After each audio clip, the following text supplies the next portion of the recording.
Peoples agenda జనమే జననేత గలం.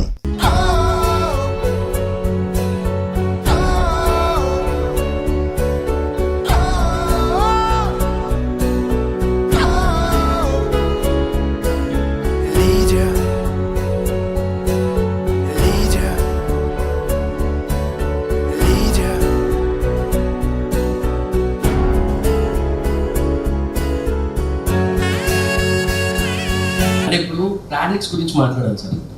అంటే ఇప్పుడు మనకి అనకాపల్లిలో కానీ విశాఖపట్నం జిల్లా మొత్తానికి కూడా ఎంతోమంది ఆడవాళ్ళకి ఉపాధి అవకాశాలు కల్పించిందంటే బ్రాండిక్స్ కంపెనీ. అది ఇక్కడికి రావడానికి కర్త కర్మ క్రియ అని చెప్పి మీరే అని చెప్పి చాలామందికి తెలియదు. సో ఆ టైంలో మీరు చాలా కష్టంగా పడ్డారని చెప్పి విన్నాను. సో ఆ టైంలో మీరు పడిన కష్టం ఏంటి? ఇప్పుడున్న పరిస్థితుల్లో అనకాపల్లికి ఎటువంటి కంపెనీస్ ఎటువంటి ఇన్వెస్ట్మెంట్స్ తీసుకురావచ్చు అనుకుంటున్నారు? వాస్తవం అయితే రాష్ట్రంలో అత్యంత పెద్ద ఎస్సీజెడ్ రాష్ట్రంలో కదా, అప్పుడులో అయితే కంట్రీలోనే పెద్ద ఎస్సీజెడ్ 10,000 ఎకరాలు ఎక్వైర్ చేయడం అంటే ఒకే ఎస్సీజెడ్లో అదే పెద్ద ఎస్సీజెడ్. దాని మీద అంతకుముందు మేము ప్రతిపక్షం ఉన్నాడు పోరాటం చేసాం. వాళ్ళకి తక్కువ ధర ఇస్తున్నారు, వాళ్ళకి సరైన న్యాయం జరగట్లేదని. సరే మేము అధికారంలోకి వచ్చాం. అధికారం వచ్చాక సరే వాళ్ళకి కాంపన్సేషన్ అది ఇస్తూ రైతులందరినీ ఒప్పించి చేసాం. అది కూడా అందుకే ఎక్కడ కూడా ల్యాండ్ ఎక్విజిషన్లో ఎక్కడ అసంతృప్తితో వ్యతిరేక పోరాటాలు ఎక్కడ జరగలేదు.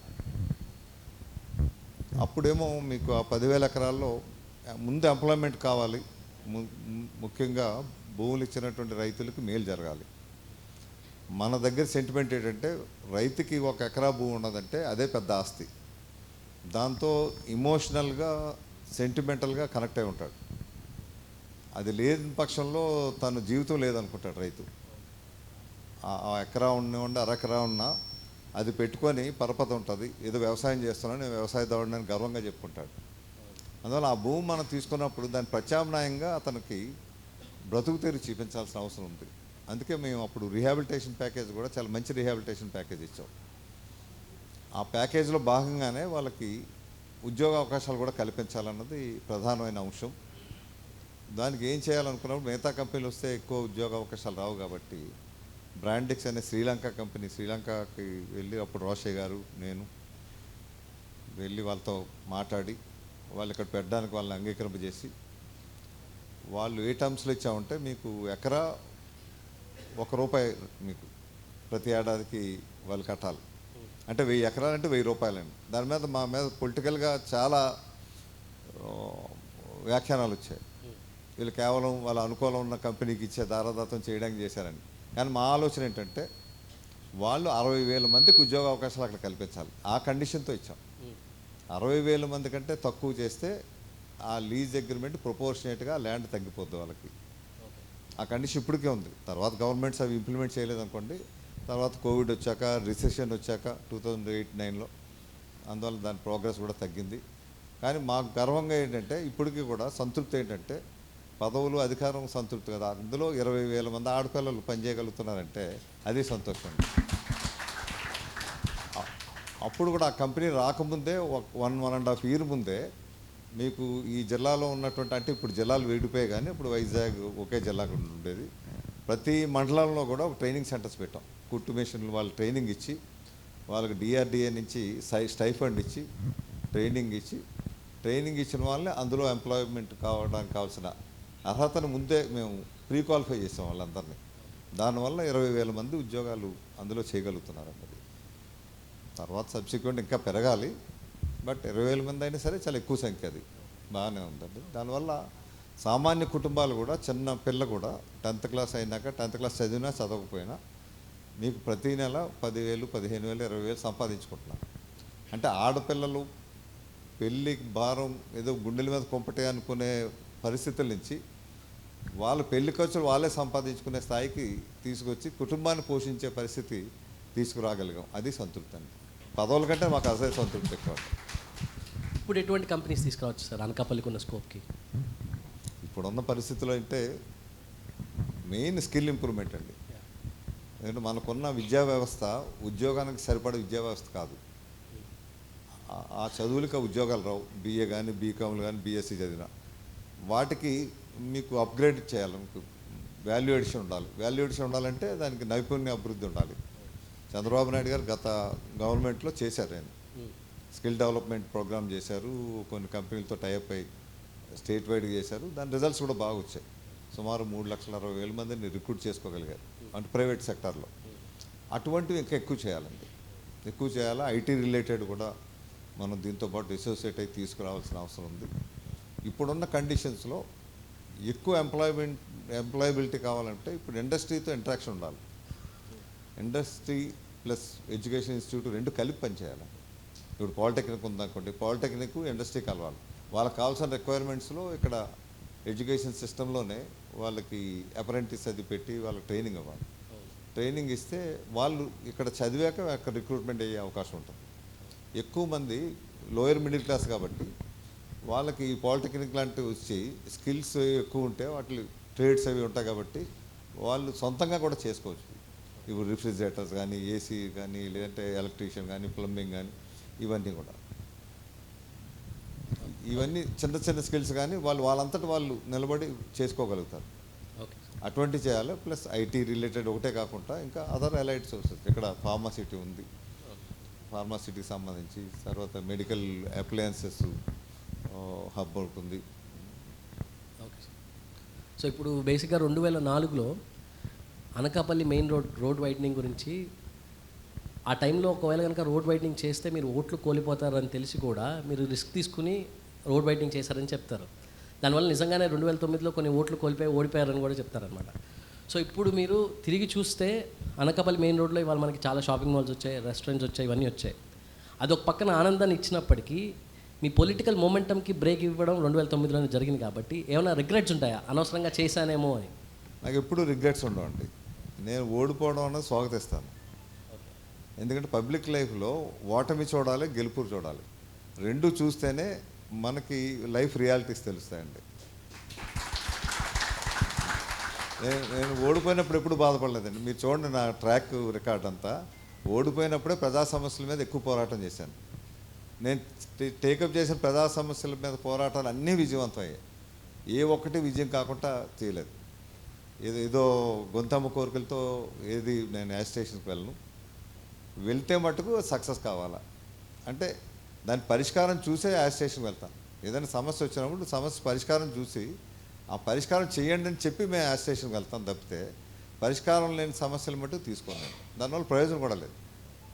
అందువల్ల నాకు రిగ్రెట్స్ ఏం లేవండి. నాకు హ్యాపీ ఏంటంటే భగవంతుడు అట్లాగా అవకాశం ఇచ్చాడు. ఓడిపోవడం కూడా ఒక అవకాశంగా అనుకుంటాను. నేను అది సద్వినియోగపరచుకోవాలనుకుంటాను.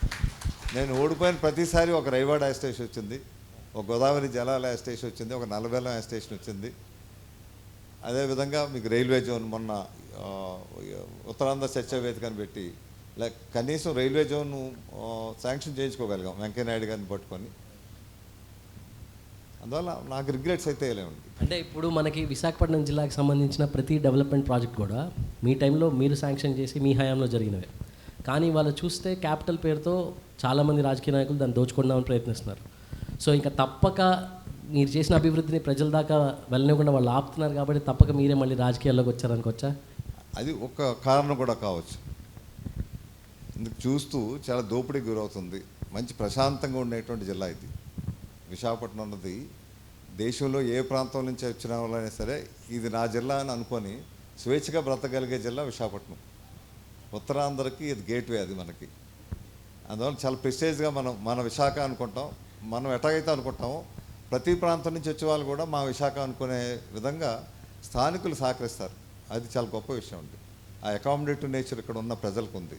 ఇటువంటి వాతావరణం పాడవడం మంచిది కాదు. గతంలో ఎప్పుడు కూడా ఇటువంటి వాతావరణం లేదండి. ఏ పార్టీ ప్రభుత్వాలు ఉన్నామండి, ఎప్పుడు కూడా ఇటువంటి కక్ష సాధింపులు కానీ లేదంటే ఇటువంటి ఈ దౌర్జన్యకాండలు ఎప్పుడు కూడా జరగలేదండి. అది ఒకటే కారణం కాకుండా ఇప్పుడున్న పరిస్థితులు చూస్తూ ఉంటే దీనికి మరి చంద్రబాబు నాయుడు గారు కానీ పవన్ కళ్యాణ్ గారు కానీ, చంద్రబాబు నాయుడు గారు అయితే 2014 నుంచి పార్టీకి రమ్మని ఇన్విటేషన్ ఉంది. చాలా రకాలుగా నేను 2-3 సార్లు కలిశాను కూడాను. ఎందుకో ఒక నిర్ణయం అయితే తీసుకోలేదు కొన్ని పరిస్థితుల వల్ల. తర్వాత పవన్ కళ్యాణ్ గారు అయితే చాలా స్పష్టంగా మీరు ఉండాలని చెప్పి ఇటువంటి వ్యవస్థ ఎటా ఉన్నప్పుడు మనం కలిసి పోరాటం చేయాలి, నేను ఒంటరి పోరాటం చేస్తున్నాను, నాతో పాటు మీరు కూడా రావాలి, మీరు వీటన్నిటికీ కూడా అంగీకరించడం తెలుసు, కానీ ఎందువల్ల మీరు సైలెంట్గా ఉంటున్నారు, రండి అని చెప్పి ఆయన స్వయంగా ఇన్వైట్ చేయడం. ఇప్పుడున్న పరిస్థితులు బట్టి చేయాల్సి వచ్చింది. లేదంటే మన సమాజాన్ని కాపాడుకోవాలి, రాష్ట్రాన్ని కాపాడుకోవాలి. ఎందుకంటే ఇన్ని సంవత్సరాలు రాజకీయం చేసింది ఒక అయితే, ఇప్పుడు ఈ 5-10 సంవత్సరాల్లో జరిగిన పరిణామాలు అయితే చాలా విపరీతంగా ఉన్నాయి. రాష్ట్రం ఎట్ట వెళ్ళిపోతుందో అని భయపడే పరిస్థితికి వచ్చిందండి.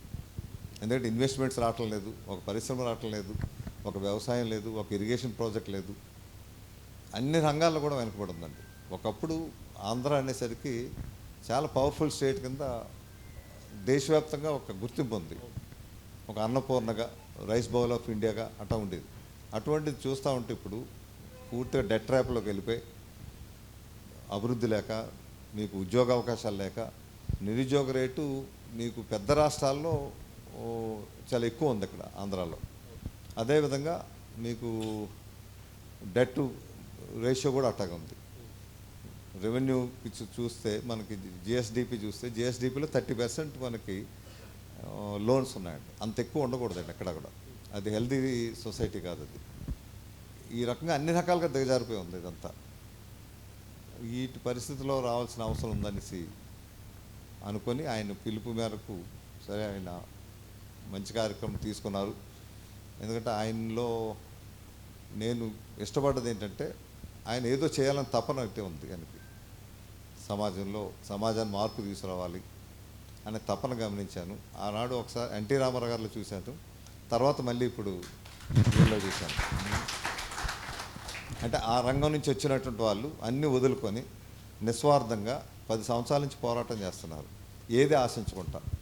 ఎందుకంటే 14 ఆయన ఆశిస్తే ఆయన ఏ పదవైనా వచ్చి ఉండేది, కానీ ఆశించలేదు. 5 సంవత్సరాలకు ఆశించలేదు. తర్వాత ఇప్పుడు కూడా ఏది ఆశించకుండానే మోడీ గారిని కలపడం అన్నది సామాన్యమైన విషయం కాదు. ఇక్కడ మోడీ గారు బీజేపీ ఎట్టి పరిస్థితిలో కలవదు అనేది ప్రజలందరూ కూడా దృఢంగా నిశ్చయించుకున్నారు. కానీ అటువంటిది మోడీ గారితో ఆయనకున్న అనుబంధంతో ఆయన తీసుకొని వచ్చి, ఎందుకంటే ఆంధ్ర అభివృద్ధి సాధించాలంటే కేంద్ర ప్రభుత్వ సహకారం పూర్తి స్థాయిలో కావాలి. అది గమనించే మోడీ గారిని తీసుకొని వచ్చి తన సీట్లు కూడా తగ్గించుకొని వారికి ప్రాతినిధ్యం, గౌరవమైనటువంటి ప్రాతినిధ్యం ఆంధ్రలో పరిపాలన రావాలనే ఆలోచనతో ఆయన్ని తీసుకురావడం జరిగింది. ఇవన్నీ నేను చూసి అతను అప్పుడు లేదు ఈయనతో కలిసి ప్రయాణించాలి అని చెప్పి ప్రయాణించడానికి నిర్ణయం తీసుకోవడం జరిగిందండి. ఎందుకంటే భవిష్యత్తుకి ఆంధ్రాకి కావాల్సినటువంటి నాయకత్వం ఆయనలో కనిపించింది. నాకు ఒక నాయకుడు కనిపించింది. ఎందుకంటే ఆంధ్ర ప్రజలకి ఒక మంచి నాయకుడు ఇవ్వాలి, ఇటువంటి నాయకత్వాన్ని ప్రోత్సహించి ఆంధ్రాన్ని కాపాడుకోవాలి, ఆంధ్రలో ఉన్నటువంటి యువతకు మంచి ఆదర్శప్రాయమైనటువంటి నాయకుడిగా పవన్ కళ్యాణ్ గారు భవిష్యత్తులో రూపొందుతారు అనేది నా ఊహ ఉండొచ్చు, అది నిజం కూడా కాబోతుంది. అందువల్ల ఆయనతో ప్రయాణించడానికి సిద్ధపడ్డానండి. Okay sir. అంటే ఇప్పుడు మనకి ఆ టైంలో కాంగ్రెస్లో ఉత్తరాంధ్ర మొత్తానికి మీరే బలపరిచారని చెప్తారు. సో ఇప్పుడు జనసేన పార్టీకి కూడా అదే చేస్తారని అనుకోవచ్చా? అంటే ఉత్తరాంధ్ర అది అనేసి కాదు కానండి, బట్ ఏదైనా సమస్య వచ్చినప్పుడు సమస్య మీద చర్చ జరగాలి. చర్చ జరిగినప్పుడు చర్చలో వచ్చినటువంటి ఏవైతే నిర్ణయాలు వస్తాయో ఆ నిర్ణయాలు అమలు చేసే ధైర్యం ఉన్నటువంటి నాయకుడు ఈయన. ఆ రోజు రాజశేఖర రెడ్డి గారు కూడా ఒక సొంత తమ్ముళ్ళ చూసేవారు. చూడటమే కాదు, ప్రతీది కూడా చర్చించేవారు. ప్రభుత్వంలో తీసుకున్న ప్రతి నిర్ణయంలో కూడా భాగస్వామి చేసేవారు. ఇంచుమించు ప్రభుత్వంలో ఉన్న అన్ని కమిటీల్లో నేను సభ్యుడిగా ఉండేవాడిని. దానివల్ల అనకాపల్లి ప్రజలకు చాలా దూరం అయ్యాను కూడా, రెగ్యులర్గా రాలేకపోయాను కూడా. అప్పుడు అక్కడ ఎక్కువ ఉండటం వల్ల, ఈ ఎక్కువ శాఖలు ఇవ్వడం వల్ల తర్వాత నాకు ఆ శాఖలు వద్దని కూడా చెప్పే పరిస్థితి వచ్చింది. కానీ నాకు అప్పుడు ఏంటంటే, ఇప్పటికీ ఏంటంటే, అప్పుడు ప్రభుత్వంలో అప్పుడు ఎస్సీజెడ్కి ల్యాండ్ ఎక్వైర్ చేసాం. మాకు రెగ్యులర్ ఆర్ఆర్ ప్యాకేజ్ ఉంటుంది గవర్నమెంట్లో. ఆ గవర్నమెంట్ ఆర్ఆర్ ప్యాకేజ్ కాకుండా ప్రత్యేక టైలర్ మేడ్ ఆర్ఆర్ ప్యాకేజ్ ఇక్కడ. మేము స్పెసిఫిక్గా ఇక్కడున్న సమస్యలు, ఇక్కడున్న రైతుకు అవసరాలు బట్టి ఆర్ఆర్ ప్యాకేజ్ డిజైన్ చేసాం. మీకు ఫార్మాసిటీకి మళ్ళీ డిఫరెంట్ ఆర్ఆర్ ప్యాకేజ్, మళ్ళీ మీకు అక్కడ ఆంధ్రాకి వచ్చేసరికి మాకవరపాలెం దగ్గర అక్కడ ఆర్ఆర్ ప్యాకేజ్ వేరే అండి. అంటే అక్కడున్న సమస్యలు బట్టి అక్కడ రైతులకు ఏం చేయాలన్నది దృష్టిలో పెట్టుకొని చేసాం. గంగవరం పోర్టు ఉందండి, దానికి ఆర్ఆర్ ప్యాకేజ్ వేరే. నా అదృష్టం ఏంటంటే ఆయన ఇచ్చిన గౌరవాన్ని ఎక్కడా దుర్వినియోగం చేయకుండా దానివల్ల ప్రభుత్వానికి మంచి పేరు వచ్చే విధంగా ప్రభుత్వం మంచి కార్యక్రమాలు అటు గంగవరం పోర్టు నిర్మించుకోగలిగాం. చాలా సమస్యలతో ఉన్నప్పటికీ ఇంచుమించుగా ఒక ఏడాది అంతా గంగవరం పోర్టు మీద అక్కడ వాళ్ళతో గడపాల్సి వచ్చింది. అది కమిషన్ కావడానికి ఆ గంగవరం పోర్టు నిలబెట్టుకోగలిగాం. దురదృష్టం ఏంటంటే అంత కష్టపడి తీసుకొచ్చి ఆ పోర్టు నిర్మాణం అయితే అందులో ఒక కండిషన్ పెట్టాము. 30 years తర్వాత ఆ పోర్టు మళ్ళీ గవర్నమెంట్కి వచ్చేయాలి. పూర్తిగా గవర్నమెంట్కి 10-11% ఉండేది పార్ట్నర్షిప్, అది షేర్. ఇప్పుడు ఈ గవర్నమెంట్ ఏం చేశారంటే ఆ 10% కూడా అమ్మేశారు. 15 సంవత్సరాలు అయింది, ఇంకో 15 సంవత్సరాలు మనకు వచ్చేయాలి. అది అంటే ఇన్ని వేల కోట్ల రూపాయల ప్రాజెక్ట్ వస్తుంది. అటువంటిది ఈ 10% షేర్ని 600 కోట్లకు అమ్మేశారండి మొన్న. ఎంత దురదృష్టం ఉంటే, అంటే ఒక మంచి అసెట్ మనకి ప్రజల తాలూకు సొమ్మది, ప్రజల అసెట్ అది. అది ఏమి కాకుండా ఆయన ఒక ముఖ్యమంత్రి అన్న వ్యక్తి ఒక కస్టోడియన్. ప్రజల ఆస్తులు కాపాడాలి, ప్రభుత్వ ఆస్తులు కాపాడాలి, అభివృద్ధి చెందాలి. అలాంటిది ఉన్న ఆస్తులు ఇచ్చేయడం అన్నది చాలా బాధ అనిపించింది అండి. జనరల్గా రాజకీయ పరిస్థితులు ఎట్లా మారిపోయాయంటే ముఖ్యంగా ప్రజల తాలూకు ప్రయారిటీ కూడా సంక్షేమం, వెల్ఫేర్ అనేది ఫ్రంట్ సీట్ తీసుకుంటుంది, డెవలప్మెంట్ అನ್ನು ఇన్ఫ్రాస్ట్రక్చర్ ఏమో బ్యాక్ సీట్ తీసుకుంటాం. సో అట్లాంటి పరిస్థితులు ఉండడం వల్లే ఇవాళ శ్రీలంక కానీ పాకిస్తాన్ కానీ ఎలా కొలాప్స్ అయ్యో మనం చూస్తూనే ఉన్నాం. సో ఇప్పుడు ప్రజలకి ఆ బ్యాలెన్స్ ఉండడం అనేది ఎంత ముఖ్యమో వాళ్ళకి అర్థమయ్యేలా చెప్పడం ఎలా కుదురుతుంది? అంటే ఇవన్నీ పొలిటీషియన్స్ మీద ఆధారపడి ఉంటాయండి, పరిపాలిస్తున్న నాయకుల మీద ఆధారపడి ఉంటారు. పరిపాలిస్తున్న నాయకుడు సరైన డైరెక్షన్ ప్రజలకు ఇస్తే ఈరోజు కాక తర్వాత అని తెలుసుకుంటారు. వాళ్ళకి తప్పుదోవ పట్టించే కార్యక్రమం చేయకూడదండి ఎప్పుడు కూడా. మేము సంక్షేమ కార్యక్రమాలు చేసాం అప్పుడు అధికారులు ఉన్నప్పుడు. ఆ బ్యాలెన్సింగ్ యాక్ట్ ఎంత గొప్పగా జరిగిందంటే మీకు వచ్చిన ఫండ్స్ ఇటు డెవలప్మెంటు ఇటు సంక్షేమం రెండు కళ్ళులా తీసుకొని ముందుకు తీసుకువెళ్ళాం. అటువంటి డెవలప్మెంట్ ఎక్కడ ఆగలేదు, సంక్షేమం కూడా ఆగలేదు. సంక్షేమం కూడా ఎంతవరకు ఉండాలంటే ప్రజల అవసరాలకి, ప్రజలు బ్రతకడానికి ఇబ్బంది లేకుండా ఉండే విధంగా 2 పూట్ల తినగలిగే అవకాశం లేని వాళ్ళకి అది కలిగించే కార్యక్రమం చేయాలి. ముఖ్యంగా విద్య, వైద్యం ఈ 2 అత్యధిక ప్రాధాన్యతతో చేయాల్సినటువంటి అంశాలు. అందుకే అప్పుడు మేము ఎక్కువ స్కీములు కూడా పెట్టలేదు. మీరు 2004 నుంచి 2009 వరకు చూడండి. మాకున్న పరిధిలో ఉన్న ఆర్థిక వనరులను దృష్టిలో పెట్టుకొని ముందు అందరికీ ఇల్లు ఇవ్వాలని ఇల్లు ఇచ్చామండి. సరే, రేషన్ కార్డు, పెన్షను శాచ్యురేషన్ మోడ్లో ఫస్ట్ టైం ఇండియాలో శాచ్యురేషన్ మోడ్లో ఎవరైతే అర్హత ఉన్న నిరుపేదలందరికీ ఇవ్వాలి, ఇది పార్టీ యాంగిల్లో చూడకూడదు అని నిర్ణయం తీసుకొని ఇవ్వటం జరిగిందండి. ఈ ఇల్లు కానీ, రేషన్ కార్డు కానీ, పెన్షన్ కానీ అది ఫస్ట్ ఇయర్లో చేసి మొదలుపెట్టాం. ఇల్లులు ఇచ్చే కార్యక్రమం 3 సంవత్సరాలు చేసామండి, 3 phases. అంటే ఒకేసారి చేయలేం కాబట్టి. దాని తర్వాత మేము తీసుకున్న ప్రయారిటీ హెల్త్ కేర్, అంటే ఆరోగ్యశ్రీ తీసుకున్నామండి. ఆరోగ్య ఫస్ట్ టైము మనకి కామన్ మ్యాన్ కూడా ఒక కార్పొరేట్ హాస్పిటల్కి వెళ్ళి తను ఖరీదైన వైద్యం పొందగలిగే అవకాశం కల్పించడం జరిగింది. ఎందుకంటే అంతవరకు వైద్యం చేయించడానికి వెళ్తే మీకు రాజశేఖర రెడ్డి గారి ధర్మదర్శనం ఉండేది ప్రతిరోజు ఉదయం. అందరూ రోజుకి ₹1 కోటి ఇచ్చేవారు అక్కడ వచ్చిన వాళ్ళందరికీ, వైద్యం అని వాటికని వీటికని. అప్పుడు ఆలోచించి ఇంతమంది అట్లా వస్తున్నారు కాబట్టి దీని మీద ఒక స్కీమ్ పెట్టాలని అనుకొని అప్పుడు ఆరోగ్యశ్రీ పెట్టారండి. ఆరోగ్యశ్రీ చాలా సక్సెస్ఫుల్గా అయింది. మాకున్న పరిధిలో సరిపడా ఆరోగ్యశ్రీ ఒకటి పెట్టాము. రెండోది ఫీ రియంబర్స్మెంట్ తీసుకున్నాం. అంటే చదువుకునే అవకాశం కల్పించాలి నిరుపేదకు కూడా. నిరుపేదల్లో కూడా చాలా తెలివైన వాళ్ళు ఉంటారు. వాళ్ళు చదువుకునే అవకాశం కల్పిస్తే వాళ్ళు ఉన్నత పదాలకు వెళ్తే ఆ కుటుంబం వెలుగులోకి వస్తుంది, ఆ కుటుంబం స్థిరపడుతుంది అనే ఉద్దేశంతో ఫీ రియంబర్స్మెంట్. ఇవి తప్పితే మేము ఏ పథకాలు ఏం తీసుకోలేదు, ఇవి తీసుకున్నవే. అవి అవసరం, వాటి మీద ఎంతైనా ఖర్చు పెట్టవచ్చు. అటువంటి సంక్షేమం చేయడం తప్పు కదా, అటువంటి సంక్షేమం చేయాలి. కానీ సంక్షేమం ఓట్లు కొనుక్కోవడానికి సంక్షేమం అన్నది అది మంచి కాన్సెప్ట్ కాదు. దానివల్ల రాష్ట్ర ఆర్థిక పరిస్థితి చిన్నాభిన్నం అవుతుంది, ప్రజలకు అన్యాయం చేసిన వాళ్ళు అవుతాం. ఈరోజు కాకపోయినా తర్వాతనే ప్రజలు గమనిస్తారు.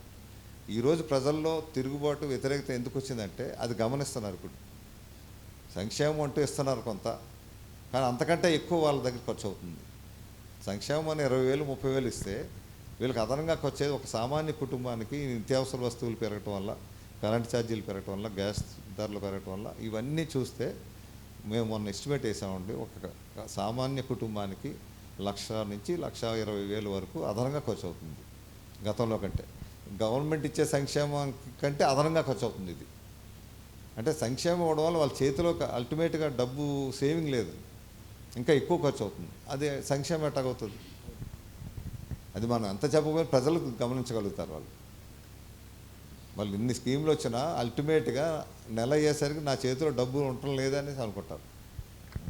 మద్యం ఒకటండి, అది చాలా ప్రమాదకరమైనటువంటి చర్య. అది రేటు పెంచి తాగటమే ఇది, అది నిషేధం అన్నది ఏ ప్రభుత్వం ఎవరు చేయలేనటువంటి పరిస్థితికి వెళ్ళిపోయింది ఇది.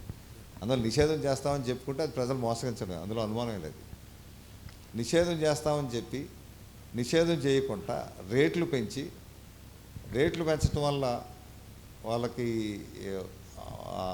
వ్యసనం తగ్గుతుందనేసి అనుకోవటం అన్నది అది శుద్ధ అబద్ధం.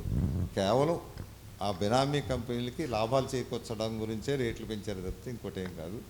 ఇది మోసగించడం. అది ప్రజలకి చిత్తశుద్ధితో సేవ చేయమన్న తప్పు లేదు, అది సంక్షేమం అనండి, ఏ పేరు పెట్టండి. కానీ ఓట్లు వేయించుకోవడం గురించి అని చెప్పి ప్రజాధనాన్ని దుర్వినియోగం చేయడం అంటే తప్పది. సో ఇప్పుడు రూలింగ్ పార్టీ వాళ్ళు త్రీ క్యాపిటల్ గురించి మాట్లాడుతున్నారు. ఒకవేళ నిజంగానే వాళ్ళ ప్రకారం వైజాగ్ క్యాపిటల్ అయితే అనకాపల్లి కూడా డెవలప్ అయ్యే అవకాశాలు ఉంటాయి. కానీ ఎన్డీఏ అంటే ఇప్పుడు పవన్ కళ్యాణ్ గారు కానీ, చంద్రబాబు నాయుడు గారు కానీ, పురంధేశ్వర్ గారు కానీ, వీళ్ళందరూ కూడా అమరావతి క్యాపిటల్ అని చెప్తున్నారు. సో మీ స్టాండ్ ఏంటి సార్? 3 క్యాపిటల్స్ ఉండాలా లేకపోతే అమరావతి క్యాపిటల్ అంట? అసలు 3 క్యాపిటల్స్ అనే కాన్సెప్టే కరెక్ట్ కాదండి. ఒకే క్యాపిటల్ ఉండాలి, ఎక్కడైనా ఒకటే క్యాపిటల్. ప్రజలు మోసగించడం 3 క్యాపిటల్స్ అంటే, అంతకంటే ఏం కాదండి. నిజంగా ఆయనకి చిత్తశుద్ధి ఉండి విశాఖపట్నం మీద, ఉత్తరాంధ్ర మీద అంత ప్రేమ ఉంటే ఆ రోజే ఆయన అసెంబ్లీలో దీని మీద చర్చ వచ్చినప్పుడు చంద్రబాబు నాయుడు గారు చర్చ ప్రవేశపెట్టారు. మంగళగిరి అక్కడ 2014లో అక్కడ అమరావతి రాజధాని అని. దాన్ని ప్రతిపక్ష నాయకుడిగా అప్పుడు ఈ ముఖ్యమంత్రి గారు దాన్ని సపోర్ట్ చేశారు. విజయవాడ గుంటూరు మధ్య వచ్చే క్యాపిటల్ని నేను మనస్ఫూర్తిగా అంగీకరిస్తున్నాను, ఇది కాకుండా వేరే ప్రతిపాదన పెడితే ప్రాంతాల మధ్య విభేదాలు వచ్చి గొడవలు పడతారు, గొడవలు పెట్టడం సృష్టించడం నాకు ఇష్టం లేదు, అందు గురించి దీన్ని అంగీకరిస్తూ ఇది 5,000 6,000 ఎకరాలు ఉంటే కాదు, కనీసం 30,000-35,000 ఎకరాలు ఉంటేనే కానీ సమగ్రమైనటువంటి ఒక రాజధానిగా అభివృద్ధి పరచలేము అని ఆన్ రికార్డ్ ఉంది ఇదంతా అసెంబ్లీలో. ఆ రోజే ఆయన అంగీకరించాక మళ్ళీ ఈరోజు అంటే ప్రాంతాల మధ్య విభేదాలు పెట్టడానికి 3 క్యాపిటల్స్ అంటున్నాడా? ఆయన మాట కదా అది. విభేదాలు వస్తాయనే ఉద్దేశంతోనే నేను ఇది అంగీకరిస్తున్నా అన్నాడు. వేరే ప్రతిపాదన పెడితే ప్రాంతాల మధ్య విభేదాలు వస్తాయన్నాడు. అంటే ఇప్పుడు ఈ రకంగా పెడితే ప్రాంతాల మధ్య విభేదాలు తీసుకురావడం గురించే కదా. ఆయన ఆలోచన స్పష్టంగా తెలుస్తుంది. ప్రజలతో ఇంటరాక్ట్ అయ్యే ముందు పార్టీతో సంబంధం లేకుండా ఈ 5 సంవత్సరాలకి సంబంధించి అనకాపల్లి నియోజకవర్గానికి మీకున్న విజన్ ఏంటి మొత్తం ఓవరాల్గా? ఇప్పుడు అనకాపల్లి ఒక జిల్లా క్యాపిటల్ అయింది కాబట్టి, ఒక జిల్లా అయింది కాబట్టి ఈ జిల్లాకి రావాల్సినటువంటి అన్ని సదుపాయాలు సమకూర్చుకోవాల్సినటువంటి అవసరం అయితే ఉందండి. అది ఇప్పుడు జిల్లా హెడ్ క్వార్టర్స్ ఇప్పుడు అనకాపల్లి, వైజాగ్ హెడ్ క్వార్టర్స్ ఎట్టగా అయితే ఉందో ఇప్పుడు అనకాపల్లి జిల్లాకు అనకాపల్లి హెడ్ క్వార్టర్స్ అయింది కాబట్టి ఇక్కడ మౌలిక సదుపాయాలు అన్నీ కూడా ఉండాలి. మౌలిక సదుపాయాలంటే ముందు మొదలు పెట్టేది మీకు అడ్మినిస్ట్రేషన్ కాబట్టి కలెక్టరేట్ భవనాలు కానీ, వాటికి సంబంధించినటువంటి ఇతర గవర్నమెంట్ ఆఫీసెస్ కానీ, కోర్టు భవనాలు కానీ ఇవన్నీ కూడా ఉండాలండి. ఒక డిస్ట్రిక్ట్ హెడ్ క్వార్టర్స్గా చేయాలి. వాటితో పాటు వైద్య సదుపాయాలు కూడా పెంచాల్సిన అవసరం ఉంది. ఇక్కడ ఉన్నటువంటి ఎన్టీఆర్ హాస్పిటల్ ఉందండి, అది జిల్లా ఆసుపత్రిగా సూపర్ స్పెషాలిటీ వైద్యం ఇక్కడ తీసుకొచ్చే ఏర్పాటు చేయాలి. అది మళ్ళీ వైజాగ్ వెళ్ళాల్సిన పరిస్థితి రాకుండా చేయాలి. అది ఒకటి ముఖ్యమైనటువంటిది. రెండోది అంటే మంచి ఎడ్యుకేషనల్ ఇన్స్టిట్యూషన్స్ ఉండాలి ఇక్కడ. ఇప్పుడు కొన్ని ఉన్నాయనుకోండి, బట్ ఇంకా రావాల్సింది ఉంది ఇంకా కూడా. అది మెడికల్ కాలేజ్ అవనివ్వండి, లేదంటే ఇంజనీరింగ్ కాలేజెస్ అవనివ్వండి, ఏవైనా అవి రావాలి. మంచి స్కూల్స్ కావాలి ఇవన్నీ. దీంతోపాటు ఇక్కడ ఉన్నటువంటి ఇన్ఫ్రాస్ట్రక్చర్, రోడ్ నెట్వర్క్ కానీ, మీకు ఎలక్ట్రిసిటీ, డ్రింకింగ్ వాటర్ కానీ, వీటికి కావాల్సిన ఏర్పాట్లు చేయాలి. ఒక మంచి అసలు ఒక పార్కు కూడా లేదు ఇక్కడ మంచిది. పరమేశ్వరి పార్క్ అని ఒకటి ఉంది, అదేవిధంగా శారదా పార్క్ అని ఉంది, సర్వకంపదమ్మ పార్క్ అని ఉంది. అది పేరుకు పార్కే కానీ అక్కడ ఏం లేదండి, ఏం లేదు అసలు. పార్క్ అని బోర్డు ఉంటుంది తప్పితే కూర్చోడానికి కూడా ఏం ఉండదండి అక్కడ. అందువల్ల మంచి పార్కులు 2-3 పార్కులు డెవలప్ చేయాలా. అన్నిటికంటే ముఖ్యం ఏంటంటే పిల్లలు కుటుంబ సభ్యులంతా కూడా ఆహ్లాదంగా సాయంత్రం అయ్యేసరికి కూర్చొని ఒక గంట కాలక్షేపం చేసి మళ్ళీ ఇంటికి రాగలిగేటువంటి మంచి వాతావరణం ఉండేటువంటి ఒక మంచి పార్క్ ఉండాలండి ఇక్కడ. జిల్లా హెడ్ క్వార్టర్స్ అయినప్పటికీ దాని అవసరం ఇంకా పెరిగింది, ఎందుకంటే డిస్ట్రిక్ట్ ఆఫీసర్స్ అందరూ ఉంటారు. అందువల్ల ఏమనుకుంటున్నాం అంటే శారదా నది మాకు ఒక పెద్ద అసెట్ ఇక్కడ. అక్కడేమో 2 బ్యారేజెస్ అనుకున్నాం గతంలో, ఆల్రెడీ అప్పుడు మొదలుపెట్టాం, దాని అమౌంట్ కూడా శాంక్షన్ చేసాం. జిల్లాలో 6 బ్యారేజెస్ చేస్తే 3 పూర్తి చేయగలిగాం, 3 ఆగిపోయినాయండి, 3 అవ్వలేదు. 4 పూర్తి చేస్తాం, ఇంకా 2 ఉండాలి. ఆ 2 అనకాపల్లి శారదా రివర్ మీద వస్తాయండి. అటు తుంపాల దగ్గర ఒక బ్యారేజ్ వస్తుంది, ఇక్కడ ఉమ్మలాడ ఆనకట్ట అనేసి గుడార ఆనకట్ట అని ఒకటి ఉంటుంది, అక్కడ ఒకటి వస్తే 2 బ్యారేజెస్ వస్తే ఈ మధ్య ప్రాంతం అంతా కూడా ఈ 4 కిలోమీటర్లు 365 రోజులు నీరు ఉంటుందండి శారదా నదిలో.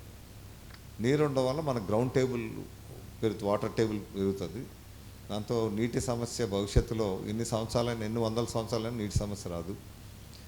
అంతకంటే ముఖ్యం ఏంటంటే మీకు ఆ ట్యాంక్ బండ్కి ఆనుకొని ఒక మంచి పార్క్ నిర్మించాలనుకున్నాం.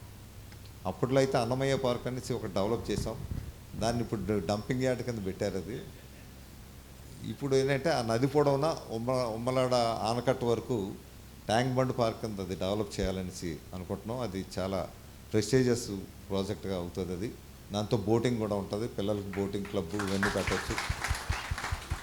ఎందుకంటే అటువంటి కనీసం ఒక సినిమా ఎంటర్టైన్మెంట్ తప్పితే అనకాపల్లిలో మరి ఇంకోటి ఏం లేదండి. పార్క్కి వెళ్ళి ప్రశాంతంగా కూర్చుందాం, లేదంటే వాకర్స్ ఉంటారు, వాళ్ళు వాక్ చేసుకోవడానికి కూడా సరిపడా ట్రాక్ లేదు ఇక్కడ, ఒక మంచి ప్లే గ్రౌండ్స్ లేవు, ఏమీ లేవండి. ఇవన్నీ ఏర్పాటు చేయాలి, మంచి జిమ్లు ఏర్పాటు చేయాలి, యోగా సెంటర్స్ ఏర్పాటు చేయాలి, 2-3 ప్లే గ్రౌండ్స్ ఉండాలి, అన్నీ కూడా అకాడమీస్ మొదలు పెట్టాలి. ఎందుకంటే ఇక్కడ పిల్లలు వెయిట్ లిఫ్టింగ్లో, తర్వాత బాక్సింగ్లో మీకు దేశ స్థాయిలో కూడా పోటీ చేసినటువంటి వాళ్ళు ఉన్నారు. ఇక్కడే ఉంది మా కుస్మా, నేషనల్స్కి వెళ్ళింది, ఏషియన్ మెడల్స్ కూడా తీసుకుంది. ఇక్కడ ఒక ఎందుకు అక్కడ చిన్న జిమ్ వల్ల అక్కడ ఇంకో అమ్మాయి ఎవరమ్మా బాక్సింగ్లో అరుణ అని, తను కూడా ఇంటర్నేషనల్స్కి వెళ్ళిందండి బాక్సింగ్లో, తను మెడల్స్ తీసుకుంది. అంటే ఏ ఇన్ఫ్రాస్ట్రక్చర్ లేకుండా ఈ ప్రాంతం నుంచి వచ్చారు అట్టగా. అందువల్ల వాళ్ళని చూసైనా సరే మేము అట్లా డెవలప్ చేయాలి. అవన్నీ కూడా వాటికి సంబంధించి అకాడమీస్ పెట్టాలి, అవన్నీ డెవలప్ చేయాలి. అదేవిధంగా ఇక్కడ ఒక మెగా లేఅవుట్ అనుకుంటున్నాం మేము. అక్కడ అంతకుముందు గతంలో అంటే ఇవన్నీ కూడా నేను అప్పుడు మొదలుపెట్టిన ఎజెండా, పూర్తి కానటువంటి ఎజెండా ఇప్పుడు పూర్తి చేసే అవకాశం మళ్ళీ భగవంతుడు ఇచ్చాడు. అదే అది మంచి ఇన్ఫ్రాస్ట్రక్చర్తో బాగా, అది సెంట్రల్లీ లొకేటెడ్ అండి. అది 2 ప్లాట్లు ఉంటాయి, 60 ఏకర్స్ ఒకటి, 30 ఏకర్స్ ఒకటి అనుకుంటాను. అది అండర్ గ్రౌండ్ డ్రైనేజ్తో, అండర్ గ్రౌండ్ ఎలక్ట్రిసిటీ అన్నీ కూడా ఉంటాయి. అందులో ఒక మంచి పార్క్ తీసుకురావాలని, అన్నిటికంటే ముందు స్టేట్ గవర్నమెంట్ కాంప్లెక్స్ ఒకటి ఉండాలి, ఆఫీసెస్ కాంప్లెక్స్. అవి కూడా ఊరు మధ్యలో ఎక్కడో చేయాలనే ఆలోచనతో ఉందో. ఇవి ప్రథమంగా అనకాపల్లి కావాల్సినవి ఇవి చేయాలండి. ఈ డ్రింకింగ్ వాటర్కి ఈ బ్యారేజెస్ ఉపయోగపడతాయి, ఇక్కడ ఇవి ఉపయోగపడతాయి. ఇక ఉత్తరాంధ్ర సంబంధించి అయితే ఉత్తరాంధ్ర సుజల స్రవంతి మన 3 జిల్లాలకి 8 లక్షల ఎకరాలు సాగులోకి వస్తుంది. అది ఎందుకు డ్రీమ్ ప్రాజెక్ట్ అంటే అది అప్పుడు ప్రాణహిత చేయాలనేసి అప్పుడు మేము అధికారులు ఉన్నప్పుడు తెలంగాణలో 42,000 కోట్ల రూపాయలతో ప్రాజెక్ట్, ప్రెస్టీజియస్ ప్రాజెక్ట్ తీసుకున్నాం. 42,000 కోట్ల రూపాయలతో 12 లక్షల ఎకరాలు సాగులోకి వస్తుందండి. అది తెలంగాణలో ఉన్నది ప్రాణహిత సేవల. అది ఇప్పుడు పేరు మార్చి కేసీఆర్ గారు అది పూర్తి చేశారనుకోండి. అది దానికి వేరే పేరు కాళేశ్వరం ప్రాజెక్ట్ అని పెట్టారు. ఆ ప్రాజెక్ట్ సరే పేరు మార్చి కొద్దిగా డిజైన్ మార్చి చేశారు. అది ఆ టైంలోనే మేము ఇక్కడ ఈ ప్రాజెక్ట్ తీసుకురావడం జరిగింది, ఉత్తరాంధ్ర సుజల స్రవంతి. దీని కారణం కూడా ఏంటంటే మీకు పోలవరం ప్రాజెక్టు సొంటి రామూర్తి గారు 1945లో తీసుకున్నప్పుడు ఇది ఉత్తరాంధ్ర ఇచ్చాపురం వరకు కూడా ఈ గోదావరి జలాలు తీసుకెళ్లాలని ఆయన డిజైన్ చేశారు. కానీ దురదృష్టవశాత్తు బచావత్ కమిషన్ వచ్చాక ఇంటర్ స్టేట్ డిస్ప్యూట్స్ వచ్చి మధ్యప్రదేశ్, ఒరిస్సా రాష్ట్రాల అభ్యంతరం వల్ల పోలవరం ప్రాజెక్ట్ హైట్ తగ్గిపోయిందండి. లేదంటే 750 కెపాసిటీ అది ఉన్న రిజర్వాయర్ అండి. అది చాలా పెద్ద రిజర్వాయర్. అది అంత 750 టీఎంసీ స్టోరేజ్ కెపాసిటీ ఉన్న రిజర్వాయర్ అండి. అంత కెపాసిటీ లేదండి అక్కడ. కానీ అది తగ్గిపోయింది బాగా. అంటే తగ్గిపోవడం వల్ల విశాఖపట్నం వరకే మీకు గ్రావిటేషన్ మీద నీరు వస్తుందండి, అంతవరకు ఆగిపోతుంది. అప్పుడు మేము ఏం చెప్పామంటే రాజశేఖర రెడ్డి గారికి ఇది విశాఖపట్నం వరకు ఆగిపోతుందని ఉత్తరాంధ్రకి అందరికీ బెనిఫిట్ అవ్వట్లేదు పోలవరం వల్ల, అందువల్ల ఇక్కడ లిఫ్ట్ పెట్టుకొని విశాఖపట్నంలో మీకు ఇచ్చాపురం వరకు ఈ నీరు తీసుకెళ్ళగలిగితే పోలవరం తాలూకా రిజల్ట్ పూర్తి స్థాయిలో వస్తుంది, అప్పుడు నిజమైనటువంటి పోలవరం బెనిఫిట్స్ వస్తాయి మా అందరికీ అనేసి అంటే అప్పుడు డిపిఆర్ తయారు చేయమన్నారు. డిపిఆర్ చేస్తే అప్పుడు 7,200 కోట్ల రూపాయలు అయిందండి. దానికి 7,200 కోట్లకి 8 లక్షల ఎకరాలు వస్తుంది. అది కంపారిటివ్ స్ట్రాటజీ పెట్టాం. మీకు ప్రాణహిత చేవేళ్లకు 42,000 కోట్లు, ఇదేమో 7,000 కోట్లు. అంటే అందులో 20% ఇన్వెస్ట్మెంట్తో అక్కడ 12 లక్షల ఎకరాలు అయితే ఇక్కడ 8 లక్షల ఎకరాలు, అంటే 80% ఈల్డ్ వస్తుందండి ఇక్కడ. అంటే మన కంబైన్డ్ స్టేట్లో one of the best projects అండి లిఫ్ట్ ఇరిగేషన్ ప్రాజెక్ట్స్లో. ఇది కాస్ట్ వైబిలిటీ రేషియోలో వన్ ఆఫ్ ది లోయెస్ట్ అండి పర్ ఏకర్ కాస్ట్ ఇది. అందువల్ల ఇమీడియట్గా ఆయన అంగీకరించి వెంటనే ఫౌండేషన్ కూడా వేశారు. సరే ఆయన బ్రతుకుంటే అయిపోయి ఉండేది, ఈసరికి దురదృష్టవశాత్తు ఆయన లేకపోవడంతో అది ఆగిపోయింది. దాని మీద కూడా తర్వాత పోరాటం చేశాను నేను, రాజకీయం వదిలేసాక కూడా తెలుగుదేశం మీదే పోరాటం చేశాం అది అవ్వాలని చెప్పి. చంద్రబాబు నాయుడు గారు విశాల హృదయంతో ఆయన ఇన్వైట్ చేసి లేదు ఈ ప్రాజెక్ట్ తప్పనిసరిగా చేస్తానని చెప్పి ఆయన 2,000 కోట్ల రూపాయలు మొదటి దశకి ఆయన మంజూరు చేశారు. పనులు టెండర్స్ కూడా పిలిచారు 2018లో. సరే 19 గవర్నమెంట్ మారింది, మళ్ళీ ఆగిపోయింది. సరే ఆగిపోయాక ఈ గవర్నమెంట్లో తప్పనిసరిగా చేస్తారనుకున్నాం, ఎందుకంటే రాజశేఖర రెడ్డి గారు ఫౌండేషన్ వేశారు. పోలవరం కానీ ఇది కానీ జనరల్గా ఎవరైనా తండ్రి చేసిన ప్రాజెక్ట్ పూర్తి చేస్తారని అనుకుంటాం. అవకాశం ఆయనకు వచ్చింది, చాలా మంచి అవకాశం. అది అవకాశం సద్వినియోగపరుచుకుంటాడు. ఆయన ఫౌండేషన్ వేశారు, ఈయన ప్రారంభిస్తారు అని అనుకున్నామండి. కానీ 2 ప్రాజెక్టులు అట్టగా వదిలిపెట్టారు. వాటి పోలవరం అట్టగా ఆగిపోయింది, ఇటు ఉత్తరాంధ్ర సుజల శ్రవంతి అట్టగా. ఇంకా చంద్రబాబు నాయుడు గారే ప్రతిపక్షంలో ఉన్నప్పటికీ అదే అంటాం, అప్పుడు ఈ తరం నాయకత్వానికి ఆ తరం నాయకత్వానికి తేడా అదే అండి. వాళ్ళు పోటీపడి రాజశేఖర రెడ్డి గారు చంద్రబాబు నాయుడు గారు అభివృద్ధి చేశారు రాష్ట్రాన్ని. ఈయన ఒకటే చేస్తే నేను 2 చేస్తానని పోటీ పడేవారు, ఒకరి తర్వాత ఒకరు పోటీపడి అట్ట చేశారండి. కానీ ఇప్పుడు వీళ్ళు చేసిన విధ్వంసంతో మొదలుపెట్టాడు ఈయన, అదే తేడా ఇద్దరికి. మరి జాతకం ఏంటో కానీ విధ్వంసం ఇదంతా. మనకి ఇక్కడ అనకాపల్లి షుగర్ ఫ్యాక్టరీ ఒకటి ఉందండి. యాక్చువల్గా షుగర్ ఫ్యాక్టరీలు ఇక్కడ ఉత్తరాంధ్రలో ఉన్నటువంటి విశాఖ జిల్లాలో 3, విజయనగరంలో 1, శ్రీకాకుళంలో 1 ఇచ్చారు కదండి, ఆమదాల వలస 6. ఈ 5 ఫ్యాక్టరీలు మూతపడ్డాయండి ఈ 5 సంవత్సరాల్లో. అది మూతపడిని తెరిపేస్తామని నేను చెప్పను కానండి, ఎందుకంటే తెరిపించే స్థాయి దాటిపోయింది అది.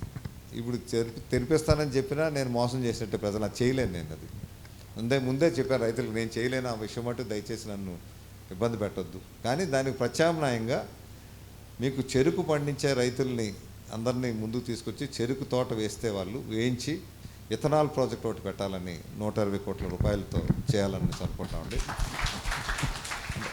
ఇక్కడ ఈ ప్రాంతంలో ఇథనాల్ ప్రయోజనం ఏంటంటే మన పక్కనే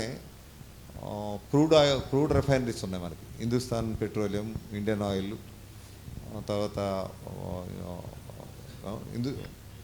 ఇండియన్ ఆయిల్, హెచ్పిసిఎల్, ఇవన్నీ 3 రిఫైనరీస్ ఉన్నాయండి. వాటి పెట్రోల్లో 20% బ్లెండింగ్ ఇథనాల్ కలపొచ్చండి. అంటే చెరుకు నుంచి డైరెక్ట్గా ఇథనాల్ చేయొచ్చు, షుగరే చేయక్కర్లేదు, డైరెక్ట్గా ఇథనాల్ చేసి ఆ ఫ్యాక్టరీస్తో టైప్ పెట్టుకొని ఇది వాళ్ళకి ఇవ్వచ్చండి. ఇప్పుడు 20% ఉంది పెట్రోల్లో, లీటర్ పెట్రోల్లో 20% ఇథనాల్ కలపవచ్చు. భవిష్యత్తులో దాన్ని 30% చేస్తారండి. అందువల్ల భవిష్యత్తు ఎక్కువ ఉంటుంది ఇథనాల్కి. అందువల్ల ఇథనాల్ ప్రాజెక్ట్ పెడితే ఇక్కడ చెరుకు రైతుల్ని ఆదుకోగలుగుతాం అనేటువంటి ఆలోచన అయితే ఉంది. డెఫినెట్గా ఇథనాల్ ప్రాజెక్ట్ అయితే ఈ అనకాపల్లి జిల్లాలో ఒకటి ప్రారంభిస్తామండి. అనకాపల్లి ప్రజల తరపున వచ్చే ఎన్నికల్లో మీరు తప్పకుండా గెలవాలని మనస్ఫూర్తిగా కోరుకుంటూ సెలవు తీసుకున్నాను. జనసేన జై జనసేన జై